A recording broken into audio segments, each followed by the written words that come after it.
বন্ধুরা, আজকে আমি নিয়ে এসেছি তোমাদের জন্য একটা নতুন রেসিপি। সেটা হলো চিলি সয়াবিন। চিলি সয়াবিনে কি কি লাগে আজকে আমি সেটা তোমাদেরকে দেখিয়ে দিচ্ছি। আগে দেখে নাও। এটাতে লাগবে আগে সয়াবিন। আমি এখানে ফরচুনের দুটো প্যাকেট সয়াবিন নিয়ে নিয়েছি। তোমরা তোমাদের যতটা লাগবে সেই হিসাবে নেবে।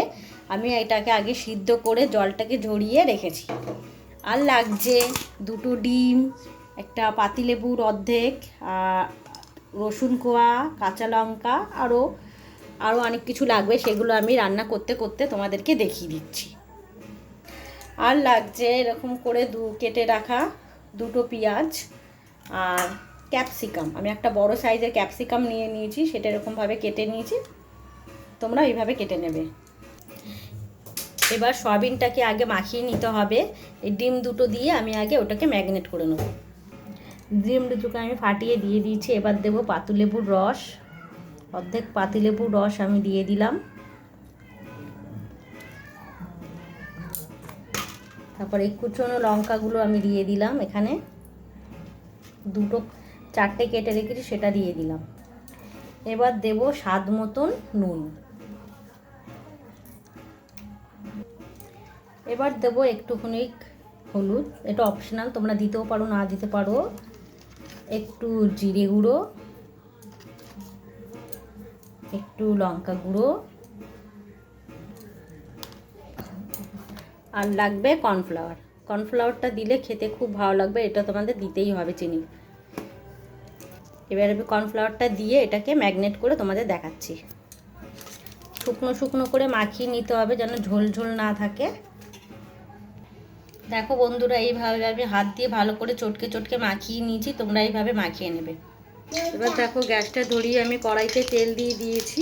কড়াইয়ে তেলটা গরম হলে আমি সয়াবিনগুলো ভালো করে ভেজে নেব।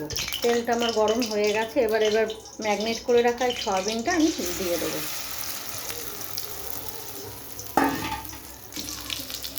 ভালো করে নাড়িয়ে নিতে হবে,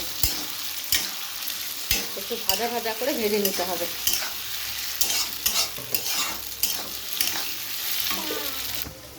এবার এই সয়াবিনের কোয়াগুলোকে আমি একটু এমন দিকটাতে একটু থেতে করে নেবো। তোমরা চাইলে ছোট ছোট করে কুচি কুচি করে কেটে নিতে পারো। একবার দেখে নিই সয়াবিনটা কেমন হলো। দেখো বন্ধুরা, কি সুন্দর ভাজা ভাজা হয়ে গেছে, কিন্তু একটু লাল লাল করে ভাজতে হবে, একটু হবে। এখানে রসুনটাও একটু থেতো করে নিয়েছি। দেখো বন্ধুরা, আমার খুব সুন্দর লাল লাল করে ভাজা হয়ে গেছে। এবার আমি এটাকে তুলে নেব। এবার আমি কড়াইতে আর একটু তেল দিয়ে দেবো।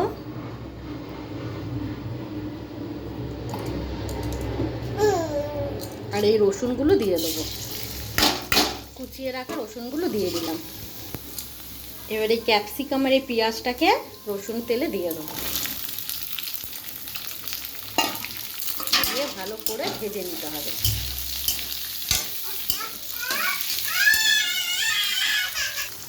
দেখো বন্ধুরা, খুব সুন্দর ভাজা ভাজা হয়ে গেছে একটু। এবার এর মধ্যে দিতে হবে আমাদেরকে টমেটো সস। তোমাদের কাছে যদি অন্য রকম সসও থাকে, চিলি সস, অন্য কিছু, সেগুলো তোমরা দিতে পারো। যে আমি টমেটো সস দিয়ে দিয়েছি।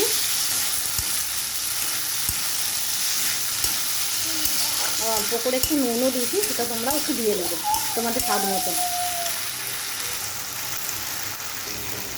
আমার প্রায় একটু কষা কষা হয়ে গেছে। এবার এর মধ্যে আমি একটু জল দিয়ে দেবো। দেখো, আমি একটু জল দিয়ে দিয়েছি।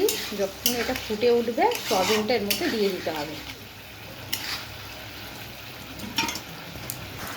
ব্যাস, এটা একটু ফুটে উঠেছে। এবার এই ভাজা সয়াবিনগুলো আমি এর মধ্যে দিয়ে দিলাম। এরকম করে একটু নাড়িয়ে দিতে হবে ভালো করে। এটাকে রেখে দিতে হবে 7 মিনিটের মতন হওয়ার জন্য। তারপর আমি ফিরে আসছি। আমার চিলি সয়াবিনটা হয়ে গেছে। এবার আমি এটাকে নামিয়ে নেব। দেখো বন্ধুরা, আমার চিলি সয়াবিনটা হয়ে গেছে, রেডি। কালারটা কত সুন্দর এসেছে। তোমাদের যদি ভালো লাগে তোমরা এরকমভাবেই রান্না করবে, খেতে খুব ভালো লাগবে। রুটির সাথেও, তোমার রুটির সাথে, লুচির সাথে, পরোটার সাথে, সব কিছুর সাথে এটা ভালো লাগে। আমার ভিডিওটা যদি ভালো লাগে অবশ্যই কিন্তু লাইক করবে, শেয়ার করবে, কমেন্ট করবে। আমার চ্যানেলে নতুন হলে কিন্তু সাবস্ক্রাইব করতে ভুলবে না বন্ধুরা। টাটা।